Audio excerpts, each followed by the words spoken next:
नमस्कार साथियों, देश भर के सभी ईपीएस 95 पेंशन धारकों, वरिष्ठ नागरिकों और सेवानिवृत्त कर्मचारियों का हमारे YouTube चैनल पर एक बार फिर से हार्दिक स्वागत है। साथियों, आज की खबर ईपीएस 95 पेंशनर्स के लिए बेहद महत्वपूर्ण है, क्योंकि एक तरफ न्यूनतम पेंशन बढ़ाकर 7,500 रुपए प्लस महंगाई भत्ता करने की मांग लगातार उठाई जा रही है, वहीं दूसरी तरफ पेंशनर्स के भविष्य की आर्थिक सुरक्षा और नियमित मासिक आय को लेकर भी गंभीर सवाल सामने आ रहे हैं। ईपीएस 95 आंदोलन से जुड़े राष्ट्रीय आंदोलन समिति के प्रमुख कमांडर अशोक रावत जी ने पेंशनर्स के बीच कई महत्वपूर्ण बातें रखी हैं। उनका कहना है कि यह संघर्ष केवल किसी एक व्यक्ति या संगठन का संघर्ष नहीं है, लाखों पेंशनर्स के सम्मानजनक जीवन और आर्थिक सुरक्षा का विषय है। साथियों, सबसे पहले बात करते हैं न्यूनतम पेंशन की मांग की। लंबे समय से ईपीएस 95 पेंशनर्स की ओर से न्यूनतम मासिक पेंशन को बढ़ाकर 7,500 रुपए और उसके ऊपर महंगाई भत्ता देने की मांग की जा रही है। पेंशनर्स का तर्क है कि वर्तमान महंगाई का दौर में कम पेंशन में घर चलाना, दवाइयों का खर्च उठाना और रोजमर्रा की जरूरतें पूरी करना बेहद मुश्किल हो गया है। इसी मुद्दे को लेकर आंदोलन लगातार जारी है। कमांडर अशोक रावत जी ने पेंशनर्स और कार्यकर्ताओं से एकजुट रहने की अपील की है।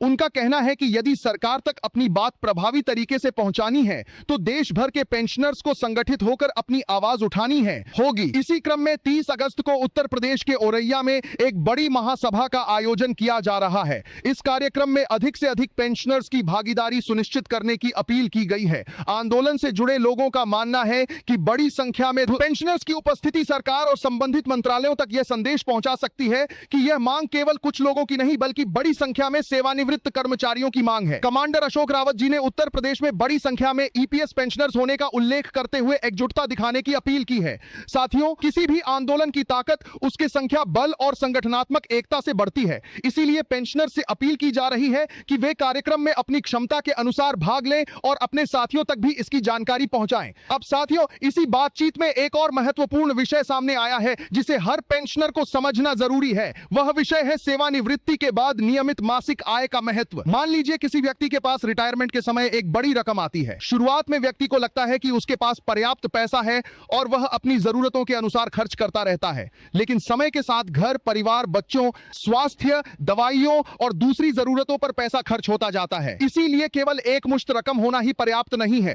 रिटायरमेंट के बाद नियमित मासिक आय भी उतनी ही महत्वपूर्ण होती है, क्योंकि मासिक पेंशन व्यक्ति को यह भरोसा देती है कि हर महीने उसके खाते में एक निश्चित राशि आती रहेगी। यह बात उन लोगों के लिए और भी महत्वपूर्ण है जिन्होंने अपना पूरा जीवन नौकरी करते हुए गुजारा है। नौकरी के दौरान व्यक्ति का वेतन उसके जीवन स्तर के अनुसार बढ़ता रहता है, लेकिन रिटायरमेंट के बाद अचानक नियमित आय कम हो जाए तो आर्थिक दबाव बढ़ सकता है। कमांडर अशोक रावत जी ने इसी संदर्भ में यह भी उदाहरण दिया कि किसी व्यक्ति को रिटायरमेंट के समय चाहे कितनी भी बड़ी राशि क्यों न मिले, यदि उसके पास नियमित मासिक आय नहीं है तो लंबे समय में उस रकम को संभालना चुनौती बन सकता है। उन्होंने एक बेहद महत्वपूर्ण सामाजिक पहलू की ओर भी ध्यान दिलाया। नौकरी के दौरान किसी व्यक्ति की पहचान उसके पद से होती है। कोई अधिकारी होता है, कोई कर्मचारी होता है और कोई मजदूर। उस समय लोगों की आर्थिक स्थिति और सामाजिक हैसियत अलग अलग हो सकती है, लेकिन रिटायरमेंट के बाद परिस्थितियां बदल जाती हैं। उन्होंने समझाने की कोशिश की कि रिटायरमेंट के बाद सभी लोगों की सबसे बड़ी जरूरत सम्मान के साथ जीवन जीना और नियमित आर्थिक सुरक्षा पाना है। चाहे व्यक्ति पहले बड़ा अधिकारी रहा हो या सामान्य कर्मचारी,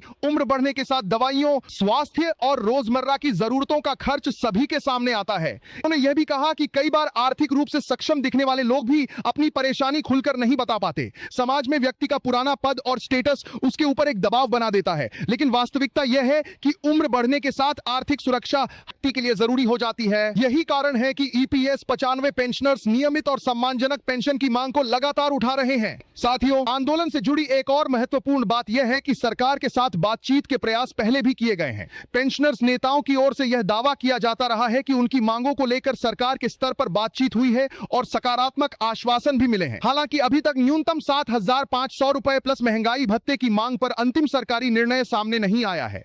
इसलिए पेंशनर्स के लिए सबसे जरूरी बात यही है कि वे किसी भी वायरल खबर या सोशल मीडिया के अपुष्ट दावे पर तुरंत विश्वास न करें। जब तक केंद्र सरकार, श्रम मंत्रालय, वित्त मंत्रालय या ईपीएफओ की ओर से कोई आधिकारिक आदेश जारी नहीं होता, तब तक किसी भी बढ़ी हुई राशि को अंतिम फैसला मानना सही नहीं होगा। अब बात करते हैं 30 अगस्त की औरैया महासभा की।